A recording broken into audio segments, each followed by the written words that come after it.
much for joining us during this momentary distraction of simple amusements and magic.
Well, happy Thursday, everyone. I'm very happy that you guys tuned in. If you're out there, I see a couple people out there. Say hi in the comments. We always like saying hello to everyone out there.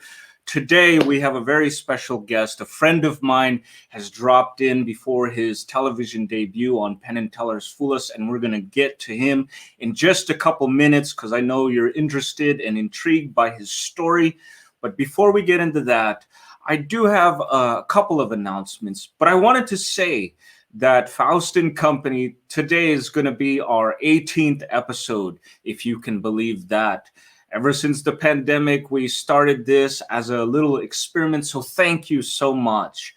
That's 18 episodes, not including the 8 that I did before Faust and Company, which was the 15-minute pop-up show. And if you guys been watching that far, can you believe it's been a year? So once again, I just wanted to say thank you to everyone out there and watching today. This weekend, a group of friends of mine called the Orpheum Circuit Tour, we had a show for a small theater company out in Beverly Hills, and we did a fundraiser because we realized that a lot of theater companies are struggling during this time to keep the lights on the stage. And so we created this fundraiser for this theater company to help them out. And fortunately, we were able to raise $1,000 to assist this small theater company. And we're very proud of that. So if you guys know of any theater companies out there really in need of help keeping those lights on the stage, because it seems like they're going to be the last people to turn on or bring back entertainment in those venues, please point them my direction. I think we can help. All the proceeds go back to the theater, and I think it's for a good cause. Magic is a community, and if we can help, by all means, I'll help along with a few other friends. And so tomorrow, ladies and gentlemen, you'll notice that I have another episode coming in. And it's called Theory and Philosophy, and I hope you can join us. We're going to be featuring Braden Daniels. It's kind of a different sort of take on Faust and Company. Theory and Philosophy really is diving into the theatrical approaches of a performer and just getting into a little bit more of a serious discussion on their philosophy or approach to magic, but still have fun and, really talk about the art form of magic in general. And I think you're going to be intrigued tomorrow with our presenter, Braden Daniels. I just wanted to say once again, thank you guys for tuning in. If you are out there, say hello in the comments. I always like saying hello, and we're glad you're here on this Thursday night. Now it brings me to our featured guest, because I know that most of you out there are here to see him and to give your support to his television debut tomorrow. He's been a friend of mine for many years, and I first met him at a small club called the Magic Garage, and some of you might know what that is. And since then, we've kept in touch, and he recently moved to LA to pursue his magic career.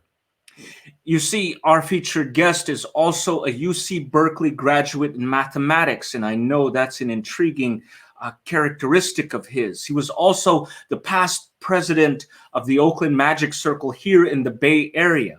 He's an award-winning magician, and tomorrow, like I said, he's going to be making his national debut on Penn and Teller's Fool Us on the CW network.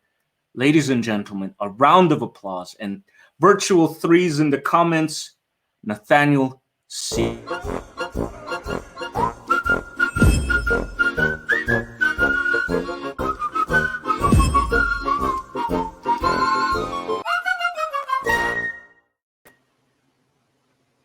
Hey, hi. Hi.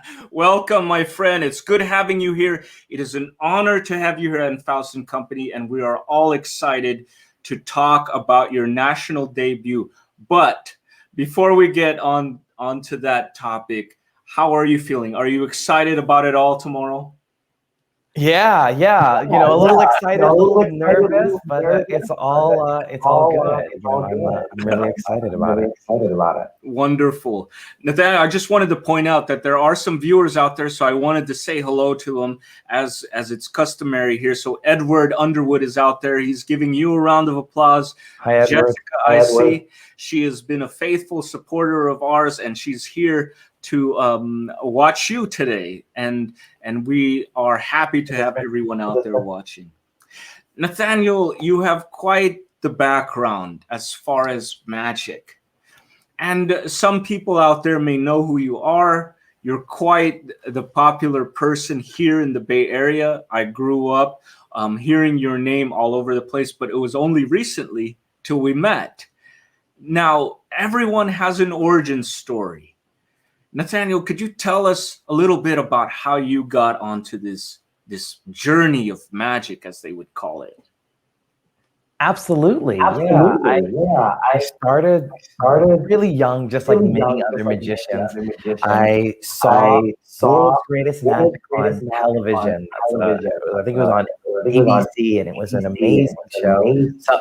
And it's so cool to see now some of those magicians are back on Fool Us, the same episode or the same season that I'm on, which is incredible. But I was inspired to perform, or I was inspired by the show, and I watched, and I knew I wanted to become a magician. So I got my first magic kit, and I performed as much as I could for my friends, family, and I was not very good, but I kept doing it. And I had a very supportive family and friends, and would keep performing. And in third grade, I did my first full magic show, and it was also just a disaster. But it was. I think. I'm just checking. I think the echo is gone now. I just want to check if the echo. I heard an echo. Yeah, Edward, could you check in back with us? I know there's a delay, but if there's still an echo, just shoot it in the comments. The echo is gone for me. And just a little behind the scenes as a performer. I didn't know if the echo was for everyone, but I was actually talking with an echo, so I had to. So I was trying to parse through what I heard and also what was going out there. But I think the echo should be gone. Hopefully, we're good now. Okay. If it is, I don't hear it on my end. Thank you, Edward. So Edward, it's better. Thank you, Edward. And you can imagine. The echo is gone. Jessica, thank you for the confirmation. That's the great thing about virtual. It's like you don't know what's going to go wrong until you're actually live. Oh yeah. But and so I don't know what that was. Yeah. So it was a disaster show. I think one of my favorite moments, without giving away too much, there's one of the first tricks I learned was the vanishing cup trick. You know, where you take a cup and you cover it with a napkin. But I was wise enough to use a glass cup, and the glass fell on the floor and smashed, and that was embarrassing. But you learn from those mistakes, and I was like, okay, I'm not gonna perform it that way again. So yeah, I kept at it. And one thing I'm very grateful for is I grew up in a place called El Cerrito. It's a tiny little town near Berkeley. And there was a museum called Playland, Not at the Beach. It was run by a magician and I guess big kid. He loved theme parks. He owned the circus. He owned tons of Disney memorabilia. Richard Tuck was an amazing supporter of what I did. And he had this museum that was the bygone amusement. So it was commemorating Coney Island or a Playland at the beach in San Francisco, but he had tons of pinball machines and miniatures and everything. And I would volunteer there on the weekends. I was probably about 13 years old. And afterwards, we'd get all the volunteers together and I would put on a little magic show. And I got to do that every week for almost 2 years before we opened. And then when we opened, I got to perform for thousands upon thousands of guests every weekend. And I'm so grateful for that opportunity and the support that Richard gave. I estimate I probably have done over 1,000 shows at Playland. And I think I would attribute that to how I have so much experience and how I've gotten to be where I am. And so I'm very grateful for that. So I just continued on and Jeff McBride would always say your goal is to shoot for 1,000 shows before you even scratch the surface of mastery. And, it's intriguing that you say that, because I think that when you achieved that, you probably had an epiphany that this was something that you were good at. Am I correct in saying that, by constant doing of magic, you fell in love with it more? Absolutely. I think there's something special about being able to share something new with people and create a sense of wonder. And I think being able to do that time and time again for different audiences is really amazing. And I love that. I have to ask, Nathaniel, for every magician, we go through a phase where we do magic as a hobby, but at some point we take the leap and decide that we are going to do this as a professional. What was that stage for you? Or when did you realize that was something you wanted to do? Well, I was actually really young. I was lucky enough around the time I started volunteering at Playland, maybe 6 months later, I ended up with my first paid show, and I was about 13 or so years old. And it's very weird to think of myself as a professional, because that's essentially the definition of a professional magician, as long as you get paid for a show. And so I've been a professional magician for half my life, but I don't necessarily consider that. It's the moment I graduated UC Berkeley on May 14th, 2016 was my graduation, which ended up being a wonderful show. I actually got to perform for UC Berkeley's commencement ceremony for 30,000 people. Wow. And it was incredible. There was a picture I have of it, and it's just an entire football stadium full of people. And it's an amazing shot to realize, performing for that size audience, 4 years ago. But that image now creates a totally different picture in your mind, because you look at that and you realize, wow, that is like such a foreign idea now. A year into the pandemic, as you were saying, so it's an interesting world we're in now. But I'm grateful I've got to perform for such a large audience, and that was the beginning of my magic career. I decided I'm going to try to pursue magic full time as a career. I realized that was something I really wanted to do, and if I went down the path of getting a graduate degree or higher education, or just be in the workforce, I felt like magic would always be on the back burner, and to really focus on it and give it 100% of my attention. That's how you can make it as a full-timer. So here I am 4 years later, able to afford back then the expensive rent in the Bay Area, and now the expensive rent in Los Angeles area. So, well, that you bring up a good point. You mentioned you went to UC Berkeley, and that's quite a feat in itself. And you also majored in mathematics. How did mathematics, or did it influence your take on magic, your approach or voice in magic at all? Absolutely. Yeah. I've had an interesting journey through education. So aside from the math degree I do have, I spent 2 years at UC Berkeley studying mechanical engineering. So I have a little bit of a mechie background too. So SolidWorks and AutoCAD design work. And I ultimately decided math was a better fit for me. But it absolutely does show up in a lot of the magic. And I think there's two sides of it. It's my persona and character in how I present myself. I am, sort of a trickster, and people will see, they know that I'm crafty in the way of creating magic and have that math background. And so I try to bring that into some of the presentations in the show. I won't talk too much about some of the magic or the math that I perform in the show, but that is one aspect. But then there's also the methods.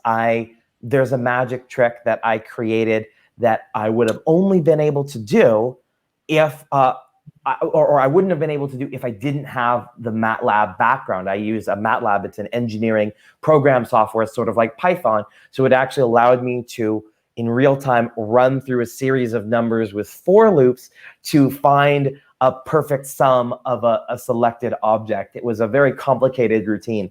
And that was created because I have the coding background. So there's a lot of that works into the magic. Nathaniel, you have created a name for yourself as being a magic creator, and people out there, magicians especially, know what penguin magic is. And some people out there might not know that you actually have a product on Penguin Magic. Could you give us a little glimpse or talk about that and what the process was like to do that? Oh, absolutely. Yeah. I've always wanted to have an effect on Penguin Magic, and it took me a long time to create something I was really proud of. And I'm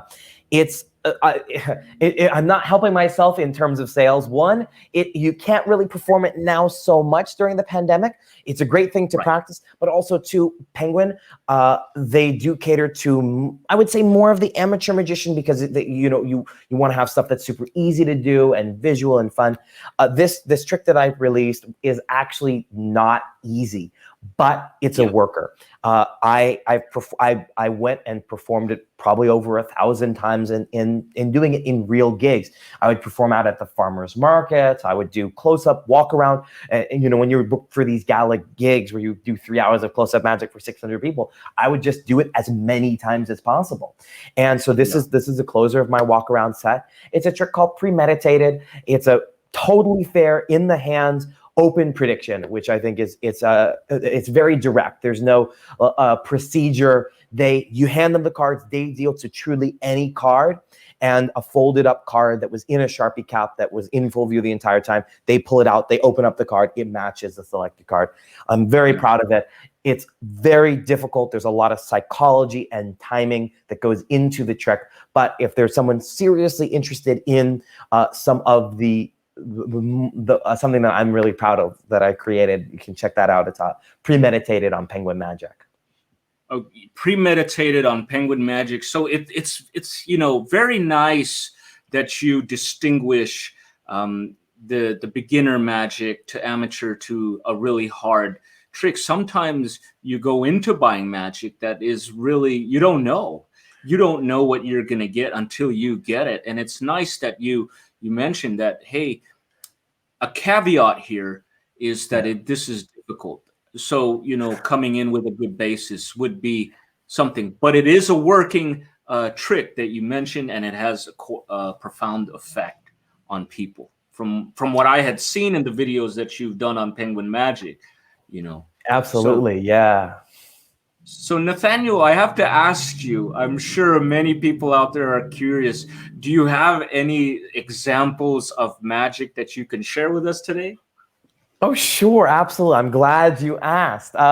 Here, we're going to try something. I think we've got, I'm just checking. We've got a few people here. Now, there is a time delay, so I haven't quite done it this way before, but I think some people might be skeptical that if I had Chris, you pick a card. So we're going to try this and see if it works. Sure. Bear with me, guys.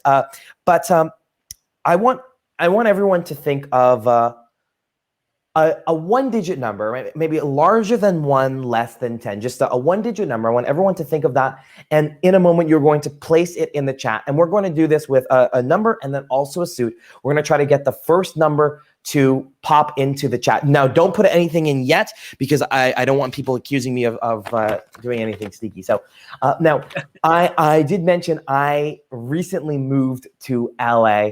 And I don't know if anyone's had this happened to you before. I had a very vivid dream, and it's one of those things where you don't realize it's a dream until afterwards, and you realize there was a lot of things that didn't make sense. Well, I had a dream like that the other day, and it was that I was performing on the world famous Pantages Theater stage in Los Angeles, and while I was performing, in the middle of the performance, I actually fell through a trapdoor, and the logical thing to do would be try to get back on stage while the show was happening. But no, I followed a secret tunnel that took me to an underground society. No, it wasn't Scientology, but it was a magic club. And the way to get into this magic club is you sort of need a calling card. You need one playing card. And somebody actually handed me the card. And as I took it and I turned it over, that's when I woke up. So I made it my mission to try to figure out what this card was. And I thought today would be a good time to see if there was a connection, to see if we could actually zero in on that card. So I immediately went over to, when I woke up, I immediately went over to a deck of cards, pulled out one at random, and didn't look at it. I put it inside another envelope, inside another envelope, inside another envelope, and inside this envelope. Clearly, I've got a lot of envelopes at home, but that's beside the point. Now, I think hopefully at this point, everyone has a number and a suit. I'd like you to go ahead and throw that into the chat, and we're going to hope that we get something in the next few seconds. Somebody, Jessica or Edward or anyone watching, I hope you'll just throw something in the chat. You want a single-digit number and a suit, Nathaniel? A single-digit number and a suit. We'll see if we can have multiple people help. Okay. If you're out there and you just throw in the chat, anyone out there, a single-digit number with a suit, and we'll take the first one or two. We'll take the first one, yeah. And in the meantime, now I have no idea. I don't think anyone knows what this card is. And let's see. Oh, we got clubs. Okay, we got clubs. That's the word that I. Oh, and Edward. I'm noticing Edward saying it's a worker. It's very clever. Oh, okay. So now just okay. Now we're getting a lot. All right. I'm looking at the chat, and I want to make sure, Chris, you can keep me honest here. The first thing I saw in the chat was clubs. So I'm going to plan to use that. And the next one I saw was Renee said 3 of diamonds, but we'll use the 3 that he said and the clubs. Now, if that is all right with everyone, if that seems fair, I'd like to do that. Now, I'm going to make a point and be very deliberate about this. I am not going to, and I have not, moved this envelope out of frame. People often accuse me of being sneaky or being tricky. I do plenty of that in my show, but not in here. This is as honest as it gets. I promise you, I will not bring this envelope out of frame. Inside this envelope is another envelope. Inside this envelope is another envelope. Inside this envelope is another envelope. Inside this envelope is another envelope. And inside this envelope is one playing card. We had multiple people throw into the chat. We had Mago, I'm not actually sure. Mago say clubs, thank you so much. I think you're a magician. And we had Renee say a 3. That makes the 3 of clubs. I think this is my ticket into that club. There it is. The 3 of clubs. Thank you very much. Yeah. A round of 3s, please, for Nathaniel. A round of 3s. Yeah, absolutely. Yeah. Thank you, guys. Thank you, Nathaniel, for showing. Yeah. That is so. Would that be one of your original routines? Yes. That you've created. So I'm gonna catch absolutely. the three. Jessica's giving you a round of applause. Edward's giving you a round of applause, and Renee as well. Let's see. Thank you for helping on the magic, guys.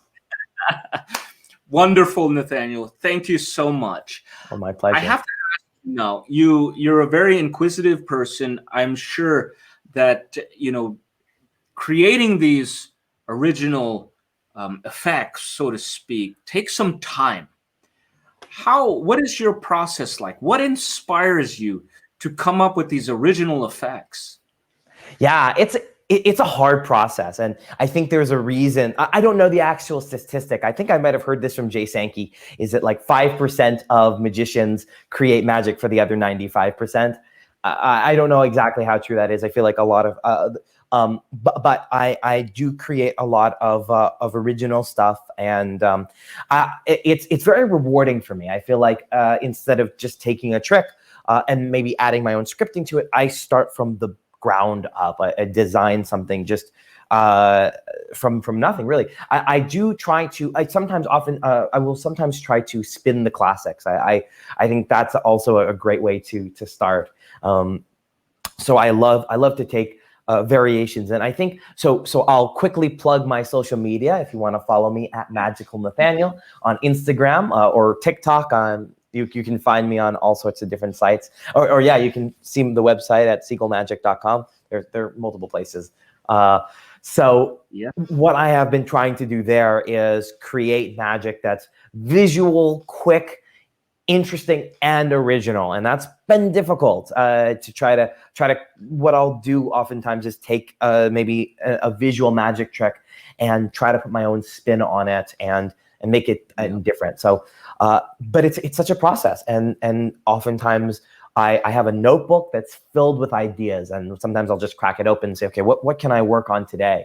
And what I do like about creating magic for social media is it gives me sort of a framework and a deadline and time, because sometimes I know other magicians are like this, is they will sit on something for years and years, and I think there's a good middle ground between pushing stuff out way too soon and spending 10 years on something that will never see the light of day. So signing somewhere in between where you can work on something and be proud of it and put it out. And so that's what I've been trying to do on social media, is create more original little short clips so people can see sort of what I can do. And the stuff that's in my show takes a lot longer to create, but it all starts from sketches. And for me, creating comes. This is a little bit of magic to speak, is effect first. So, and that echo is creeping its way back up. I'm not sure. Yeah, the echoes. It sounds good here on this end. Okay. How are you doing? Yeah. I'm sure. Will tell us. Nathaniel, we've gotten a glimpse of your style of magic, and it is definitely something very unique, and it completely speaks about who you are and what has influenced you in life. And I'm assuming that this originality and this authenticity of magic has led you to the very road that we meet tomorrow on Penn and Teller's Fool Us. And I hope so. For me, I'm very excited because I've known you for quite some time. I've followed your career, and now here you are, and worked so hard. You are making your television debut. I know you can't tell too much about it, but what can people expect? What can you tell people to expect tomorrow? Well, you can expect to be entertained. I will try my best to entertain. I think the cool thing is that this show is such an amazing showcase of magic. It doesn't matter if you fool them or not. They make everyone look like stars on that show. So it really was one of the best experiences I've ever had, getting to be a part of it. The crew, everyone there is just amazing. So they put you in the best possible light. And so it's a piece that I actually created for a new show called By the Numbers, which was to help promote the US Census when that was happening in 2020. Unfortunately, all of those shows got canceled right at the beginning of the pandemic. So I had a 45-minute show created with all new material. Luckily, one of those pieces ended up on Fula. So there is like that silver lining of it was very discouraging, I guess, at the beginning, seeing all that work. But it turned out well in the end. So I'm really excited to share this new take on a classic. That's what I'll say so far. Yeah, so I know we're all going to be surprised tomorrow. I'm going to be tuning in. It's going to be at 9 p.m. Pacific on the CW network. So wherever you are, check out Nathaniel Segal or Segal. Is it Segal or Segal? Segal. Nathaniel Segal on Penn and Teller's Fool Us. And he is making his national debut on Penn and Teller. So please tune in and watch him. Now, I do want to ask you, I know you can't say much, but when did you decide that this was a road that you were going to take? Because a lot of people, take this road and are met with a lot of disappointment. But here you are, and you took this road and you made it. What inspired you and said, this is something that I want to do and have to do? So specifically Fool Us, yes? Fool Us, yeah. Yes. Got it. Yeah. Well, it's interesting is, and it's hard to think of it like as making it, there's so much more to do. It's one milestone, one stepping stone, but I have to also remember where I am at and how grateful I am to be here right now, because I know so many magicians are dying to be on the show, because I was in that same spot for 5 years. This is my 5th year auditioning for this show. So it's not like this was handed to me or some, easy thing. I have been auditioning. And the year that I got on was the 3rd submission. So I submitted 2 other things that same season, the season that I guess this is 7B, that didn't go. So this might not have been, I don't want to say it's not the thing that I wanted to, because all of it I'm very proud of, but it is, they make you look as good as possible, but they also have to keep in mind what they've put on the show in before, what is on this season, who they have, how they want to spin the different angles. There's so much that goes into play. This is national TV, and it's network TV. So there's a lot of factors in trying to find the best thing. Yeah, 3 is my number. Yeah,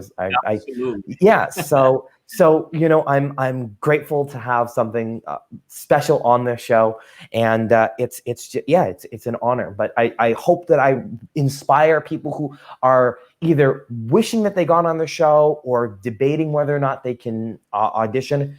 All it takes is just submitting and doing it. And the worst that can happen is rejection or a no. And that's happened to me time and time again. And the 3rd time I auditioned was, Chris, I think you've seen this. This is my signature piece, and I haven't done it in nearly a year now because I don't do it in virtual shows. It's my roll-a-bola routine. I solve a Rubik's Cube blindfolded on a roll-a-bola.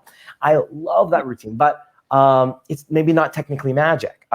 So I submitted that, and they were interested in it, and I went through iterations with the producers, and they said, well, we like this, but we're not sure about this, and can you try this? And so I submitted a number of different concepts, and it ultimately didn't make it on the show. It's a hard, long process, because once you get the interest in it, then they work with you on making it the best it can possibly be. So it's a long, they help you take it to a whole new level. And so it's a long process, and I'm grateful to have been a part of it. Nathaniel, it's an inspiring story, and to say the least, and you remind us that nothing is ever handed to you, especially in the arts period, and your persistence and your hardworking ethic has led you to deserve this very thing. You deserve it, and we are all supportive of your accomplishment, and we look forward to seeing what's next for Nathaniel Segal in the future. Thank you. Thank you so much. And so, Nathaniel, which leads us to a point in our show, and I wish I could have you come back on perhaps when you make your 2nd debut again somewhere on TV. I always ask our featured guest of the night to leave us all with a quote of inspiration or a message or something to leave us with a positive thought. So Nathaniel, if you would, it would be our honor to have you give us a thought. Absolutely, and I think this is maybe very brief. It's a one-word message, and that's create. I hope that you will consider, in whatever way you want to interpret that. Maybe not necessarily creating your own magic. Create art. Maybe it's writing. Maybe it's drawing. Maybe it's designing. Whatever it is, create and share it. Share it. With the world. I think that's something that we need more of these days, is something inspiring, something wonderful, something beautiful. And I think when you tap into the creative side, whether you're a full-time artist or if you're somebody who works in tech or however, I think it's wonderful to create and share. And I think that's it helps to build community. So that's what I'd like to impart on everyone here today. We appreciate you coming on to the show, Nathaniel. I want to remind everyone, let me pull up the banner here, that you will be on a Penn and Teller's Fool Us tomorrow. And that's 9 p.m. Pacific. So please, ladies and gentlemen, support our friend, our dear friend here. Let me give you the solo screen there again. Thank you so much, guys. Before you go, I will do a quick tease of what I will perform. I won't tell you too much, but maybe that will give you an indication of something. You know what? I have one last message. I've got one last message for all of you, and that is that I hope you will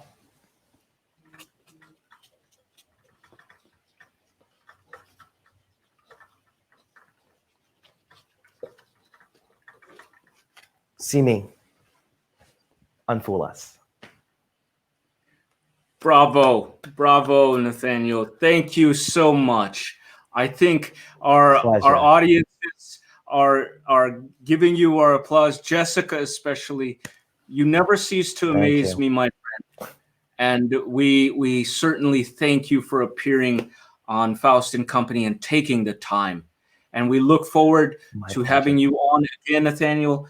And we wish you, I want to see what happens on Penn and Teller Fool Us, and we look forward to your episode tomorrow. So, ladies and gentlemen, my name is Chris Herren as Faust. This is Nathaniel Segal. We will see you again here at another time. Good night, everyone. Thank you.